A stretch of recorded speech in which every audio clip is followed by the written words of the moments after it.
Hoje, no dia 1º de abril, vamos iniciar o Café de Qualidade com uma pessoa muito especial, comemorando os 11 anos do Programa Nacional de Segurança do Paciente.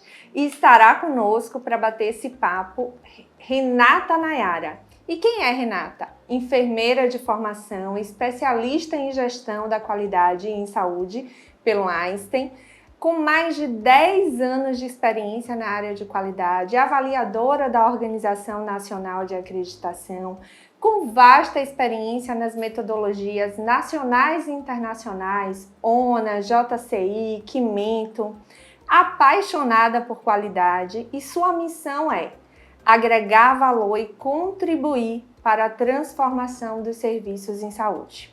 Renata acredita que com leveza, engajamento e motivação é possível construir uma qualidade muito mais sustentável.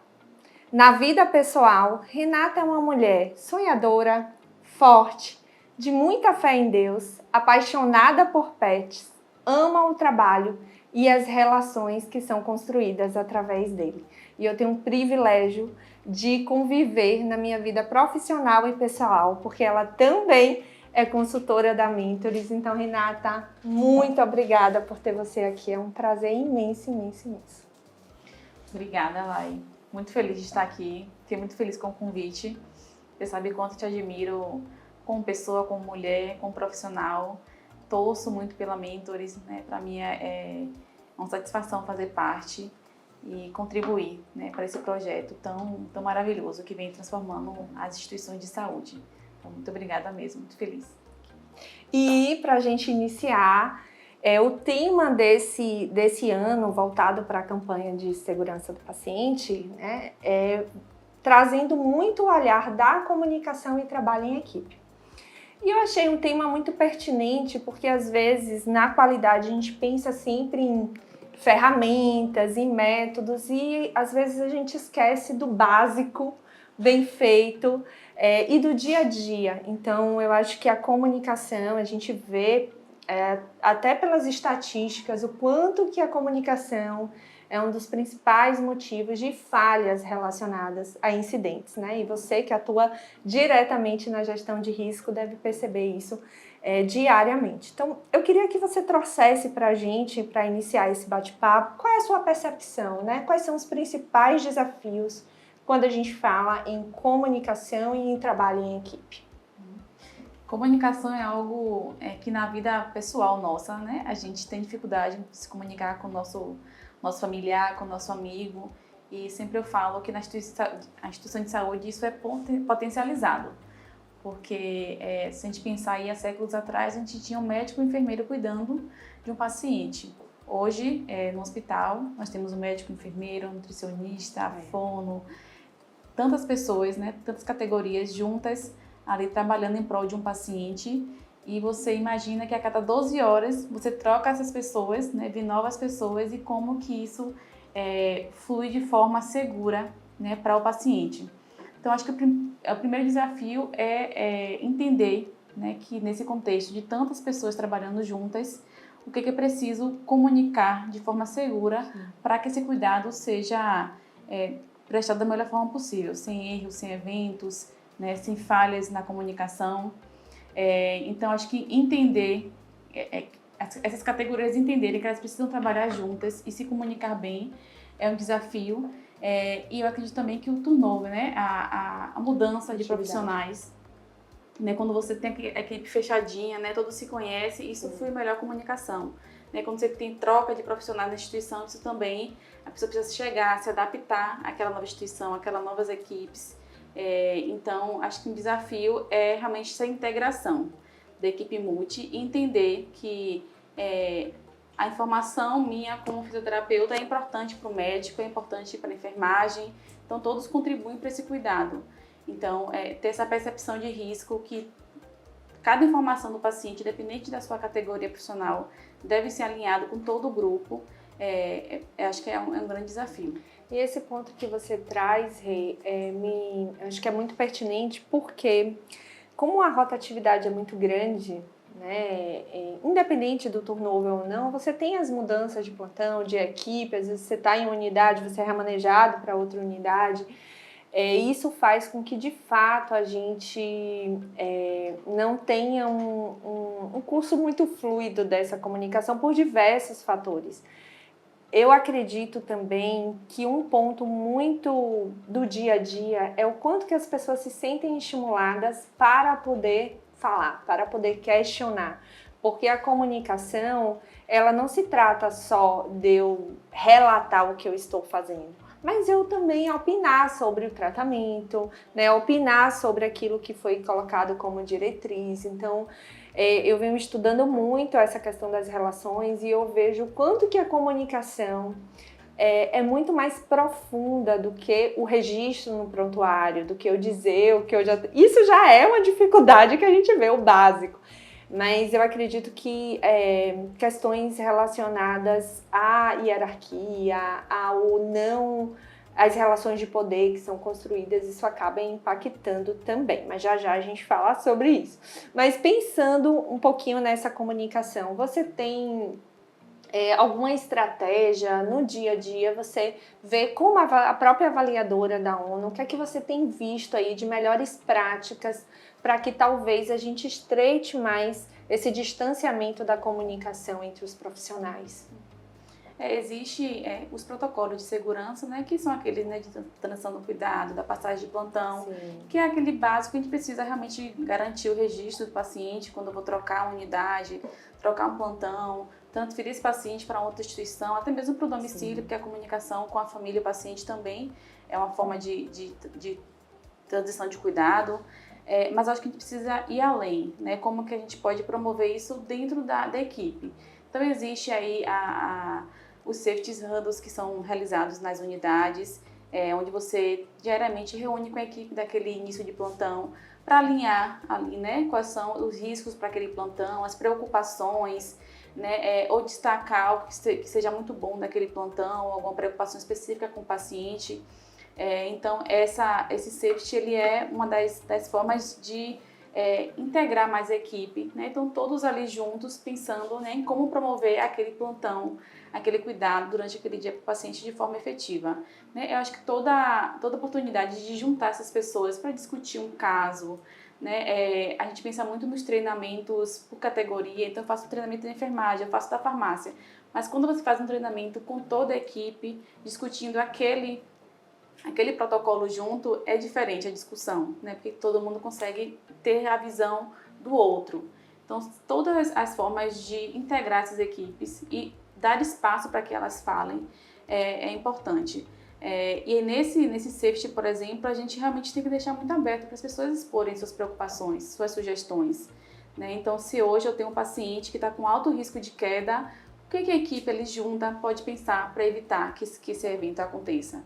Então ali eu posso ter um médico, uma enfermeira, o físio, todo mundo pensando juntos, sugerindo ideias para de fato promover aquele cuidado maior. Então eu acho que parte muito da liderança, né? Ter esse olhar de como eu vou integrar a equipe para que todos juntos ali em prol da segurança do paciente pensem juntos e elaborem, né, barreiras juntos. Essas rondas de segurança eu tenho tido assim muitos cases de sucesso, né? Com os clientes, com a consultoria. Porque quando eu paro para olhar, é uma estratégia extremamente simples, não necessita de recursos financeiros adicionais, rápida, mas que traz um benefício imenso. Recentemente a gente implantou em um cliente que tem uma equipe bem grande, desde terapia ocupacional, psicologia, fisioterapia, enfermagem, médico. E quando eu trouxe a primeira vez, vamos testar isso. Eles testaram a primeira, testaram a segunda. Depois, o que é que eles perceberam? Que a comunicação fluiu tão bem durante o dia que eles precisaram não precisava ligar tanto entre eles para poder falar, porque nesse momento da ronda de segurança, que é só uma reunião de equipe de 10, 15 minutos para se falar sobre quais são as minhas prioridades voltadas para o risco naquele dia, né? Pensando na segurança do paciente. E eu lembro que o médico virou para mim e falou assim: Laís, se eu soubesse o tanto de coisas boas que essa ferramenta ia trazer, eu já tinha feito muito tempo antes. E chova ou faça sol, 11h30, eles escolheram o horário dele, 11h30 eles se reúnem, a equipe, quem estiver e participa. E a equipe faz questão de ir porque sabe que aquilo vai ter um efeito. Eu acho que é muito importante que faça sentido, não porque a metodologia da acreditação, não porque a qualidade, né, traz, porque também em outras instituições eu já tentei utilizar essa mesma metodologia e não fluiu, né, não deu certo. Então, para não achar também que é só porque é com você na sua instituição é que não está dando certo, não. Né? Tem instituição que não acredita ou que por outros fatores não consegue colocar no dia a dia e tudo bem, faz parte.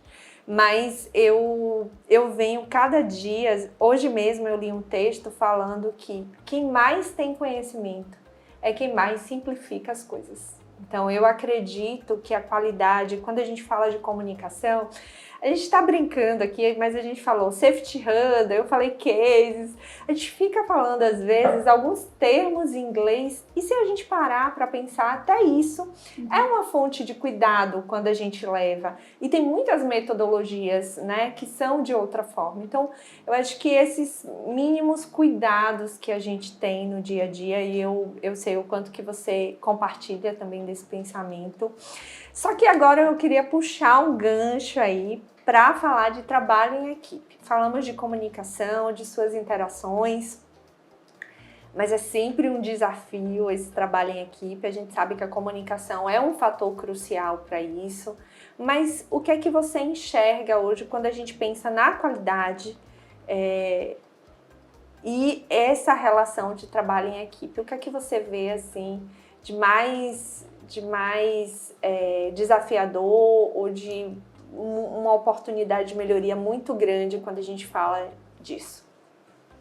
Acho que o trabalho em equipe, quando a gente tem uma equipe coesa, né, que tem uma sintonia, que tem interação, tudo flui melhor.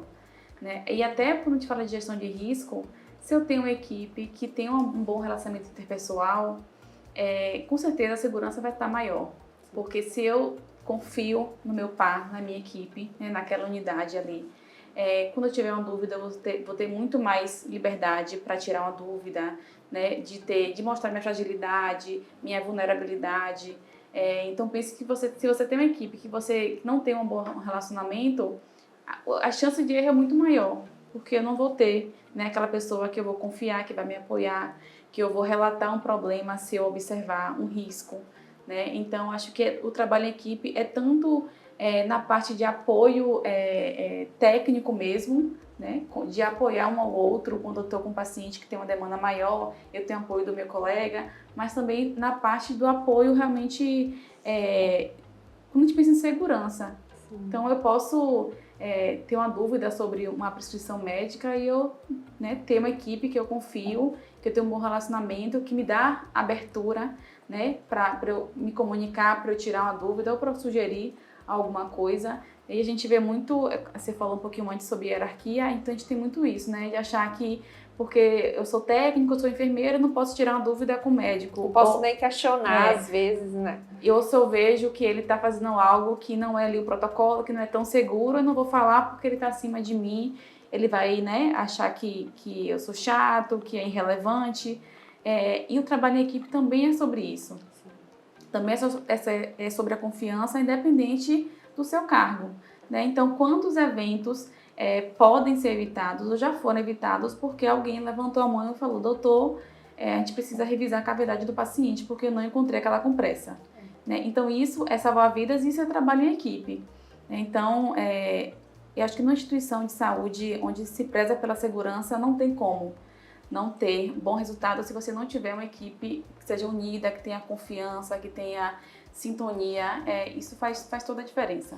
Agora eu lembrei de uma prática que veio, né, como meta internacional de segurança, que é cirurgia segura, e tem algo, eu fico pensando, meu Deus, o quanto que é simples, mas no mesmo contexto é difícil as pessoas implantarem, que é a pausa cirúrgica, né? Que é o time out, que é aquele momento que você para e apresenta a equipe que compõem aquela cirurgia, desde o instrumentador ao cirurgião, ao anestesista.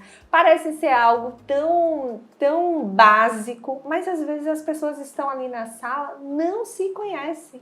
E aí, em que momento você vai criar o mínimo de relação? Então, acho que esse trabalho em equipe vem muito das relações que são construídas. Agora, como qualidade, eu venho refletindo e eu tenho visto isso muito na prática também, que cabe às instituições definir papéis.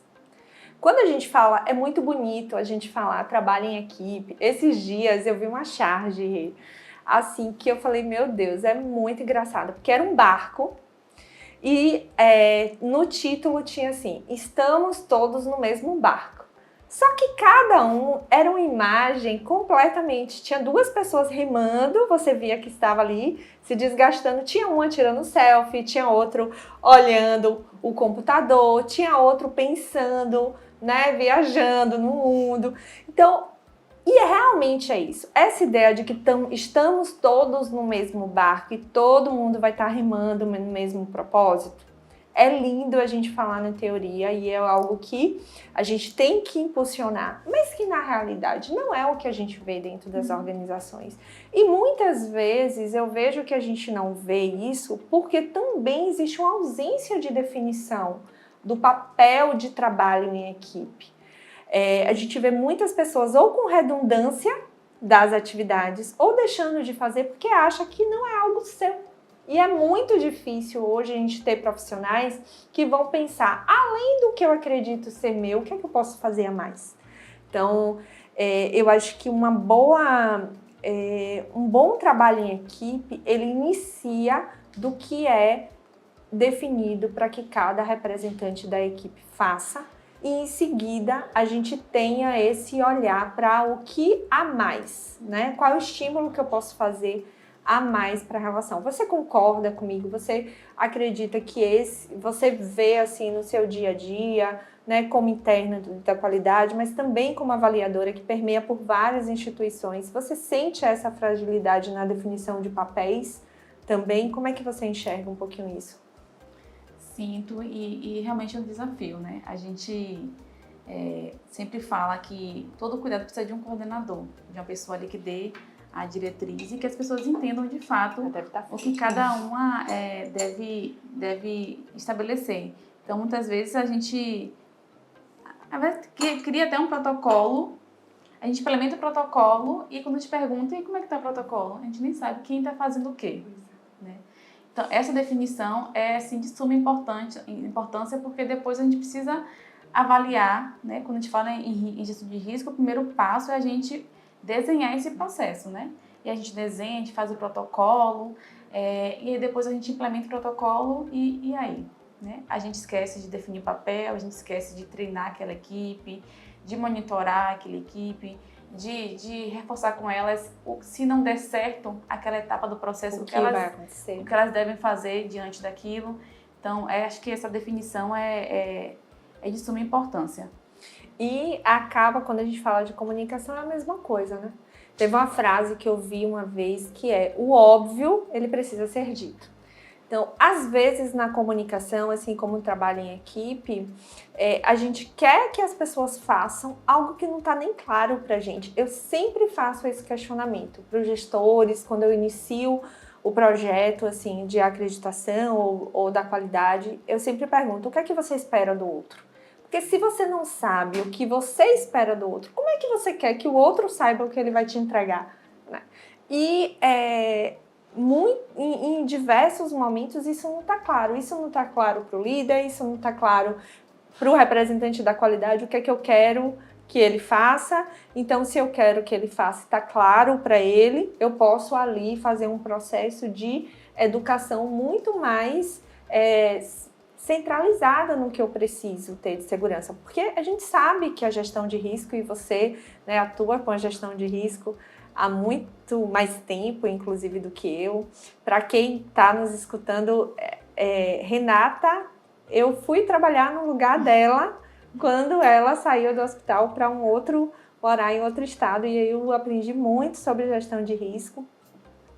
já tinha noção, mas assim, naquele momento eu mergulhei e eu sempre tive essa provocação. Não adianta a gente querer que as pessoas, porque as pessoas não têm percepção de risco, porque as pessoas não têm esse olhar. Ok, mas o que é fundamental, o que a gente quer que elas tenham, foi dito a elas, porque se pra gente, que é da área da qualidade, que estuda, que investe dinheiro para poder se preparar para a gestão do risco, é difícil, é desafiador, porque a gente vai querer que a pessoa que está lá na ponta, que nunca ouviu falar sobre isso, que nem sabe de onde surgiu as metas de segurança, por exemplo, vai fazer com que ela tenha noção daquilo. Então, eu acho que um grande ponto é esse, é ter essa clareza mesmo dos papéis, do que a gente espera.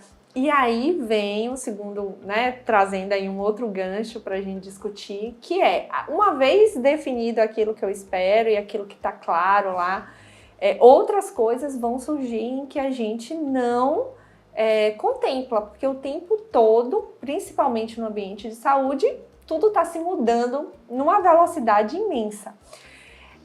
Como a gente tornar uma comunicação e o trabalho em equipe mais aberto, mais transparente, para que essas outras coisas que a gente nem imagine que possa acontecer, isso venha a ser discutido, a ser avaliado, principalmente quando a gente fala de segurança do paciente. Como é que você vê isso, Rê? Eu acho que para a gente fortalecer essa comunicação, uma das estratégias é a gente ouvir, né, quem está na ponta, né, quem são as pessoas que estão ali trabalhando. Porque a gente sempre fala isso, parece que é clichê, mas é muito, muito real. Muito verdade. A gente elabora muitas coisas, pensa em estratégias lá na nossa sala, né, na qualidade, na diretoria, em reunião de gestores, mas a gente esquece que quem pode dar a melhor sugestão, a melhor solução é quem está na ponta. E muitas vezes a gente esquece de envolvê-los nessas melhorias. Então, acho que uma das estratégias é abrir espaço para que eles, né, dê a sugestão. Então, recentemente, a gente teve vários insights, né, várias ideias muito legais, simples, que a gente nunca imaginou que poderia vir da própria equipe. E a gente pensou, nossa, como que a gente não imaginou, não pensou nessa ideia, nessa solução antes? Então, eu acho que é ouvir sem julgamento, né? Apenas deixar que eles sugiram, e acho que a liderança é um papel muito importante, né? De ter humildade para ouvir o colaborador, né? Sem julgamento, sem achar que é uma ideia boba.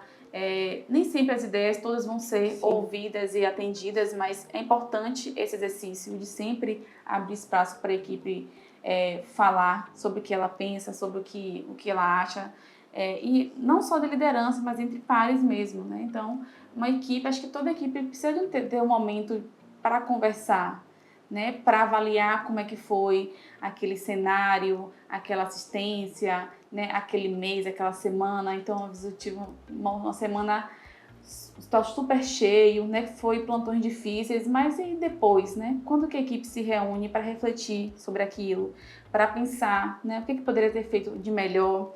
E quando acontece algo que não foi como esperado, né? Como que isso é vivenciado por eles? Né? Porque a gente sabe que a gestão de risco a gente trabalha sempre com barreiras para evitar o evento, mas nem no mundo perfeito, né? A gente vai ter zero ocorrências, porque a gente trabalha com o ser humano e a gente vem falar sobre a falabilidade humana, né, sobre a questão de que o ser humano ele pode errar, né, independente de todo a boa vontade que ele tem de fazer a forma correta, porque a saúde ela é complexa, né, o sistema de saúde. Então, como que depois a gente traz esses aprendizados para a equipe, né? Então, a gente fala tanto com eles, notifiquem, abra notificação, reporte, mas como que depois eles têm a devolutiva do que eles fizeram, do que eles sugeriram. Então, tudo acho que parte da comunicação, nessa comunicação do que poderia ter sido feito de melhor, sobre o que não deu certo, e eles precisam refletir sobre isso, né, sobre o papel deles nesse momento. Acho que comunicação é tudo. E excelente reflexão, Rê, porque assim, você falando me veio algo bem forte assim em mim, que é o quanto que o desconhecimento ele é angustiante, né? Principalmente quando a gente fala da gestão de risco, principalmente quando a gente fala do erro. Então, eu desconhecer o que vai acontecer depois que eu estou envolvida em uma falha relacionada à saúde é muito mais angustiante.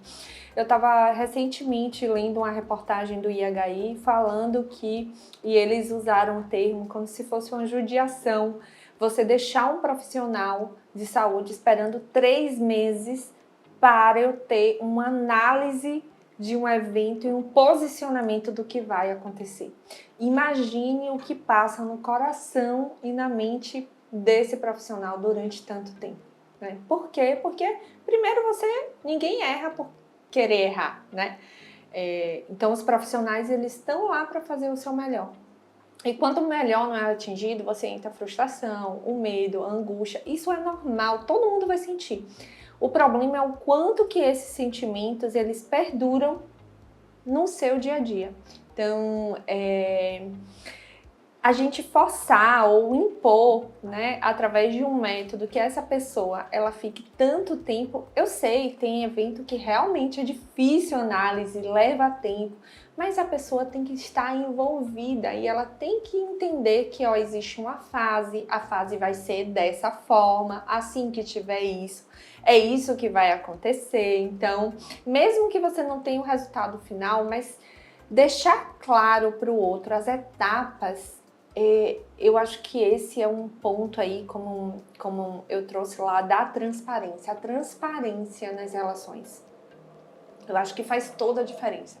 E até quando a gente fala de trabalho em equipe, que você abordou um ponto muito pertinente, que é, na minha visão, que é a gente precisa falar com maturidade sobre o que acontece no dia. Então, às vezes, você se indispôs com alguém e aquilo, uma coisa simples que poderia ser resolvida com um momento super rápido de alinhamento, aquilo vira uma bola de neve. E aí você chega um momento que você fala assim, eu não gosto de Renata, não. Mas por que você nem sabe dizer o que foi que levou por aquilo? Então a comunicação, eu acho que é um outro ponto que vem sobre isso, ela reflete muito nessa questão da transparência e o quanto que a gente tem que trabalhar a maturidade da instituição para dizer assim, poxa, Renata, hoje aconteceu essa situação e eu não gostei, ou então não me senti bem, não me senti à vontade de estar com você nesse contexto. E aí você dizer, Laís, eu entendo, né, assim, me coloco no seu lugar, mas eu também preciso te relatar o que eu estava passando. E aí no momento que você escuta o outro, no momento que você comunica o seu sentimento e também está aberto, né, a questão da gente estar aberto a essa comunicação, eu acho que isso faz toda a diferença. É algo que não é só do ambiente de saúde, é uma dificuldade que eu acho que nós seres humanos temos, às vezes até na nossa casa, né? Eu tenho tentado praticar isso muito no meu ambiente familiar. Quando eu não tô bem, eu dizer assim, poxa, olha, hoje eu não tô bem. Porque eu sei que aquele dia eu posso agir de uma forma mais grosseira, né, impaciente. Então eu já digo, não tô bem. Às vezes não evita, não.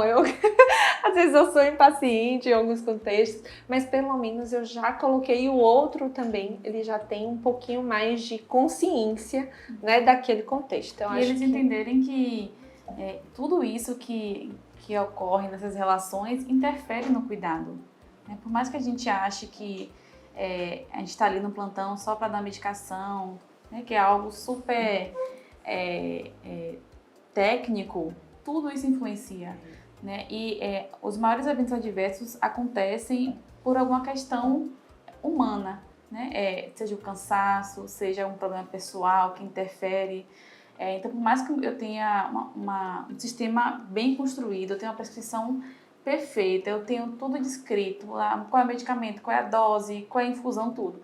Mas se a parte humana de ler aquela prescrição com atenção, com cuidado, não for feita, ela pode causar um evento adverso. Então, se eu tenho um problema no meu plantão com meu colega e se eu não estiver bem, isso vai impactar na assistência.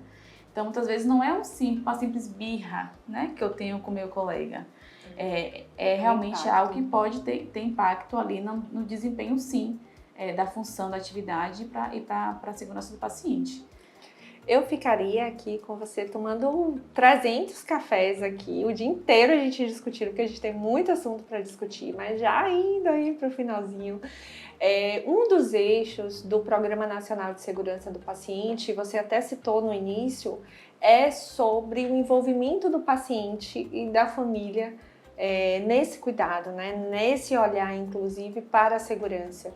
E quando a gente vê relatos de situações que foram barreiras, muitas vezes a barreira é o próprio paciente, que ele fala, eu não tomo esse medicamento, não é essa lateralidade, né? Então, o paciente, de uma certa forma, ele tem contribuído muito para ser barreira nesses contextos. E que, na minha visão, a gente tem que fomentar cada dia mais. Só que ele só consegue ser barreira se ele estiver sendo participado daquele cuidado. Como é que eu vou dizer se eu tenho alergia a não medicamento se nem sequer me dizem qual é o medicamento que vai ser administrado? Então, pensando nesse olhar de comunicação e o trabalho entre equipes, pensando muito na atuação do paciente e na atuação da equipe.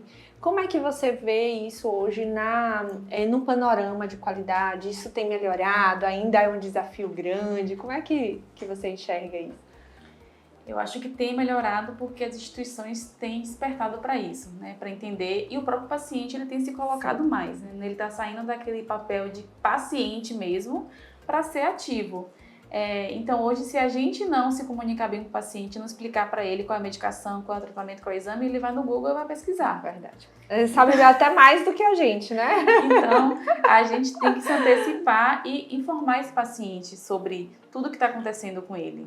Né? E falando já também em equipe, o paciente, quando ele passa para o hospital nas unidades, também é desconfortável para ele ter que repetir todas as informações que ele passou na unidade anterior. Verdade. Então isso também reflete comunicação, né? Por que eu vou perguntar qual é a minha alergia, qual é o medicamento que eu tomo, se eu falei isso há 2 dias atrás na unidade A, né? Então isso também fala sobre trabalho em equipe, sobre comunicação. E aí você deu um exemplo muito claro sobre medicação.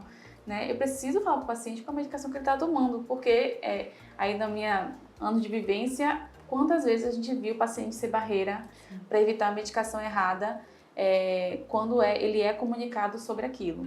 Né? E aí estratégias são muitas que surgem nos hospitais, né? Tem o quadro de cuidado, onde você precisa estabelecer quais são as metas para aquele paciente, qual a equipe que está com ele naquele dia, quais os riscos que ele tem. Então, hoje o paciente tem tantos riscos, risco de queda, de flebite, de lesão.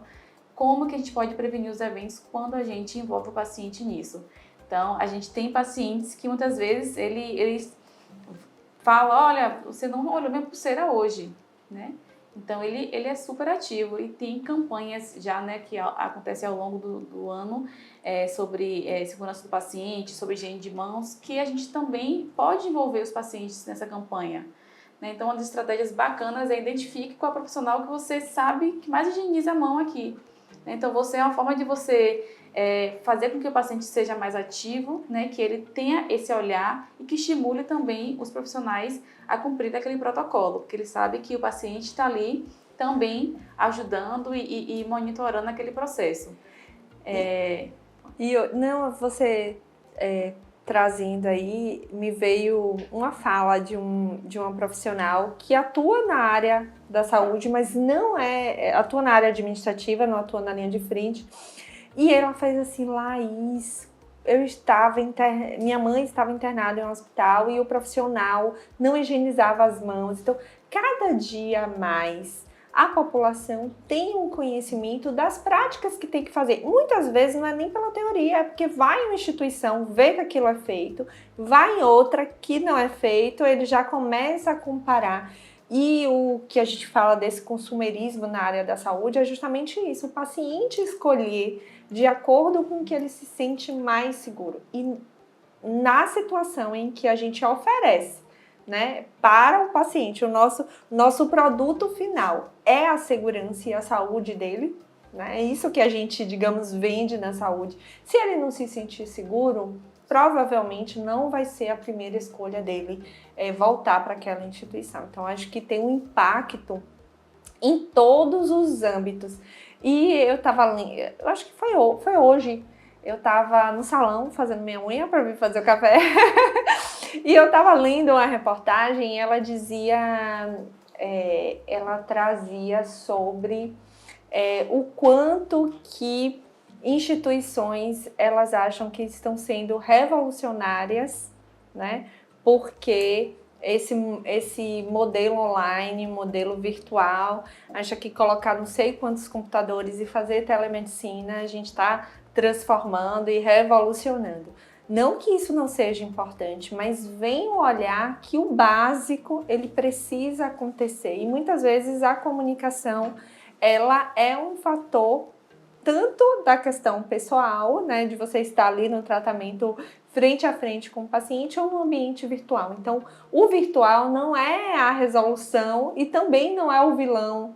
Então, eu acho que o entendimento do profissional sobre realmente se colocar em uma comunicação clara, em uma comunicação assertiva, em uma comunicação fácil, a linguagem tem que ser fácil, a linguagem não dá para ser uma linguagem que eu, no meu conhecimento de médico, no meu conhecimento de enfermeira, no meu conhecimento de físio, eu vou trazer termos técnicos para o paciente. Então, eu acho que permeia muito sobre isso, né? Sobre como você atinge ele nesse sentido. E uma coisa interessante é que muitas vezes a gente padroniza que nossa orientação no hospital vai ser folder, né? Em outra instituição vai ser vídeo, outra instituição vai ser, sei lá, falado, né? Verbal, mas cada paciente ele absorve informação de uma forma diferente. Então tem gente que é mais visual, né? Tem gente que é mais auditiva, né? Tem pessoas que preferem ser orientada quando chega no leito, outras pessoas quando volta da cirurgia. Então cada um tem seu momento. Isso não é fácil, né? Pensar na instituição de saúde com sua rotina, não é fácil a gente deixar isso a cargo do paciente. Claro que você quer ser orientado, né? Mas a gente precisa ter esse olhar cada vez mais, porque cada pessoa absorve as informações de uma forma diferente, né? Assim como um profissional, né? Quando a gente fala em treinamento, é a mesma coisa, né? Tem gente que fica na sala de aula sentado, absorve mais, outros fazer simulação realística vai absorver mais. Cada pessoa, cada indivíduo é né? E acho que um desafio da qualidade é isso, é a gente padronizar, mas não perder a individualidade, porque cada pessoa, ela é de uma forma diferente, né? E a gente precisa ter esse olhar para todos. E aí me veio aqui também a questão da visita multi, Lai, porque a gente falou muito de equipe, a gente falou de troca de informações, falou de paciente. E acho que uma visita multi com a participação do paciente e família para mim, um momento assim primordial, porque alinha todas essas informações com a equipe multi toda e você tem um paciente ali no centro também contribuindo, né, dizendo para ele o que pode ser melhorado naquele cuidado, como que ele acha que ele pode atingir aquela meta, ajudando ali a equipe a pensar em estratégias. Se tiver algo de errado, já é corrigido naquele momento com todo mundo ali junto, alinhando tudo. Então, pensando nesses 3 pontos que a gente falou, né, de comunicação, trabalho em equipe e paciente, a visita multi não é a única forma, mas é uma forma assim, importante que instituições também têm pensado muito nisso, né? A gente juntar esses 2 papéis, equipe e paciente, para fazer um cuidado de fato seguro. E a gente pode ultrapassar as barreiras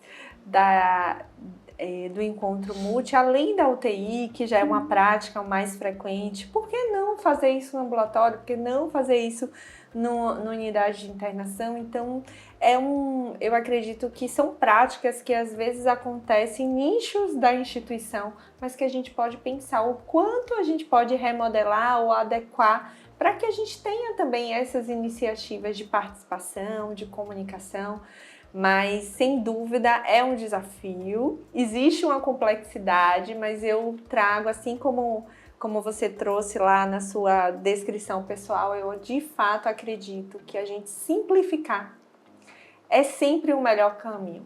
Não é que vamos colocar uma venda e dizer que está tudo lindo e maravilhoso, porque não é. A gente sabe e muito pelo contrário, quanto mais a gente mergulha nas causas, a gente entende que tem complexidades que muitas vezes a gente não tinha nem dimensão. Hoje eu consigo ver outras dimensões na gestão de risco que há 6, 7 anos atrás nem passava pela minha mente.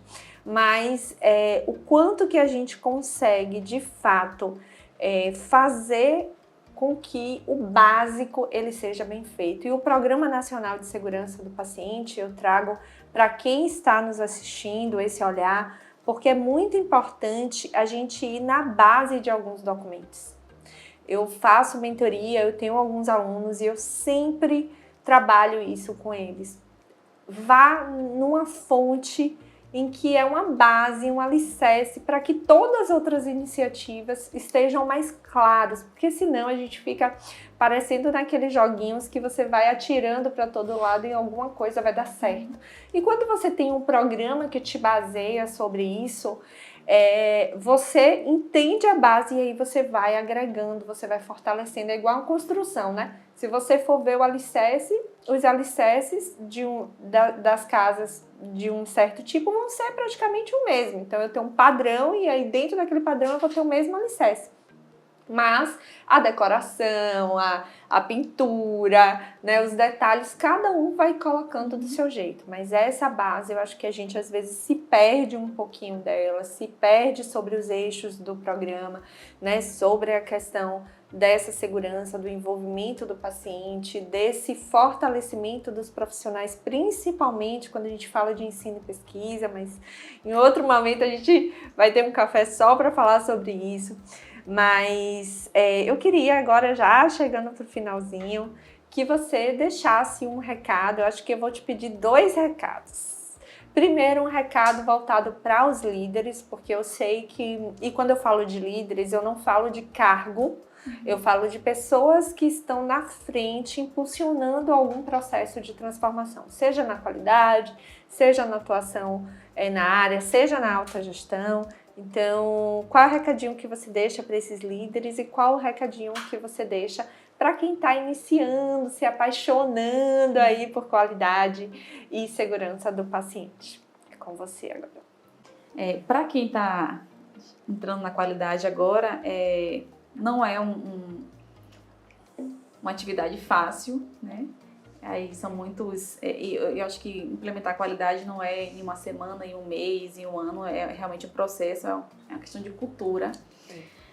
Mas a gente, como qualidade, tem que ser sempre apoio para aquela área que está ali implementando. A gente tem a ferramenta, a gente tem o conhecimento de como implementar, né, um protocolo, um indicador, um documento, mas ser apoio para esses gestores que estão aí com esse desafio, para os colaboradores também.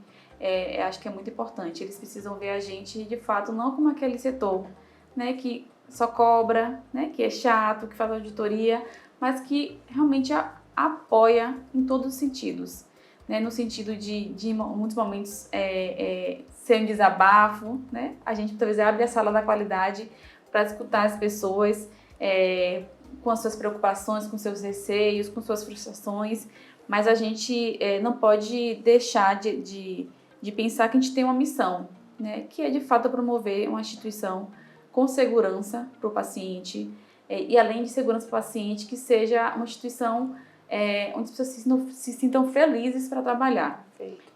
Eu acho que, você falou no início, né, de leveza, realmente acredito que é possível a gente implantar uma qualidade, conseguir um selo, uma acreditação com leveza, né, de forma que a gente consiga implementar as coisas, que a gente consiga cumprir prazo, cumprir metas, né, cobrar, mas de forma muito empática, né, de forma muito assertiva, e sempre se colocando no lugar daquela pessoa, né, daquele gestor, daquele colaborador, com todas as suas dificuldades, né, porque de fato não é um caminho fácil, mas é um caminho necessário. Eu realmente não acredito que há outro caminho para...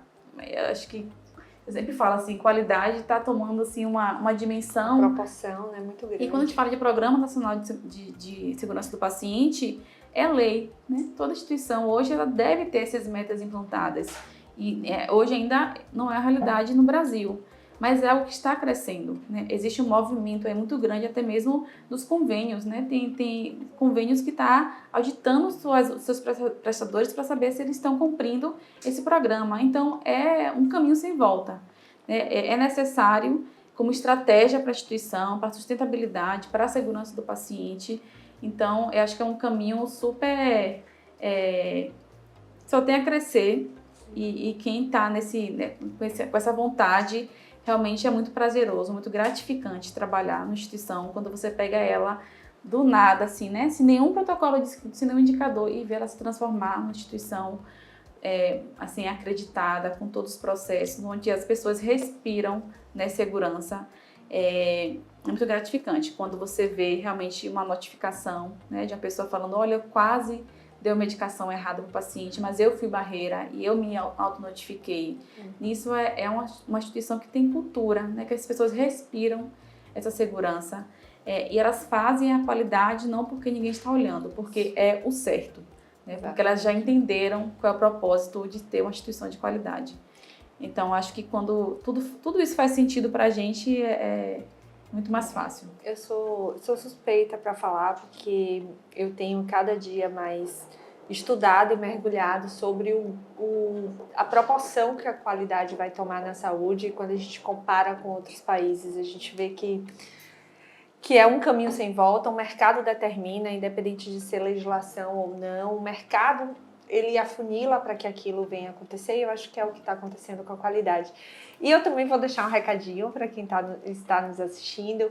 Se eu pudesse dizer hoje para as pessoas da qualidade pratiquem o seu poder de atração. Sejam pessoas atraentes. E quando eu falo atraente, eu não estou falando da roupa, da vestimenta, eu estou falando de pessoas que, mesmo cobrando, mesmo colocando prazo, mesmo trazendo um método chato, as outras pessoas querem ter por perto. Eu acho que a qualidade, se hoje eu pudesse dizer assim, qual é o que você acredita da qualidade, é que, independente de como você traga, as pessoas querem ter você por perto, porque elas confiam em você, porque elas acreditam no seu trabalho e porque elas se sentem à vontade. Né? Não adianta nada eu ter um conhecimento e querer que esse conhecimento ele seja notado e aí eu falo difícil. Isso vai fazer com que eu afaste as pessoas. Então, meu recadinho é: vamos ser cada dia mais atraentes para que as pessoas queiram nos ter por perto. Aí eu acho que a qualidade ela permeia por toda a instituição. Então, o nosso olho brilha, né, Rê? Não tem como a gente falar de qualidade sem o olho brilhar. Mas, assim, queria te agradecer muito, imensamente. Eu acho que ter profissionais como você no café, alguns profissionais já vieram, outros vão passar por aqui, mas ter profissionais que acreditam no propósito, na essência, independente do método, independente da forma de fazer. Eu realmente acho que a gente tem a capacidade de impulsionar e influenciar muitas pessoas e agradecer de coração. Assim, você está aqui, eu sou suspeita para falar, porque acho que a gente teve empatia desde o primeiro momento, ter trabalhado com você, estar trabalhando junto, né, em alguns projetos da Inamentors, só faz a minha admiração crescer por você, tenha certeza disso, de coração. Agradeço, Lai. Foi um café muito bom, muito leve. Tava tão nervosa no início, mas ela falou que seria um bate-papo e de fato foi. E eu realmente acredito que a Mentors tem esse papel nas instituições, né? Em tudo que a gente conversou hoje, a forma como você implementa hoje a qualidade nas instituições é assim, é de forma leve, de forma que faz sentido, que realmente transforma a instituição. Não é por um selo, é realmente pela transformação, né? Pela sua missão de promover o cuidado seguro. Então, muito obrigada e parabéns. A gente tá muito nervosa. Minha mente apaga, ela dá um apagão. Olha, já acabou. Me encerrou. É um make-off aí, a gente vai postar ele. Você vê cheio de café. Ai, amiga, parabéns, é uma impressão. Sua caixa tá valendo. Não é? Agora abra. Deixa eu subir esse café.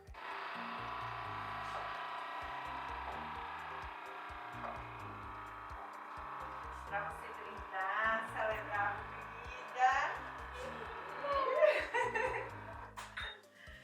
Olha aí o cafezinho pra você brindar.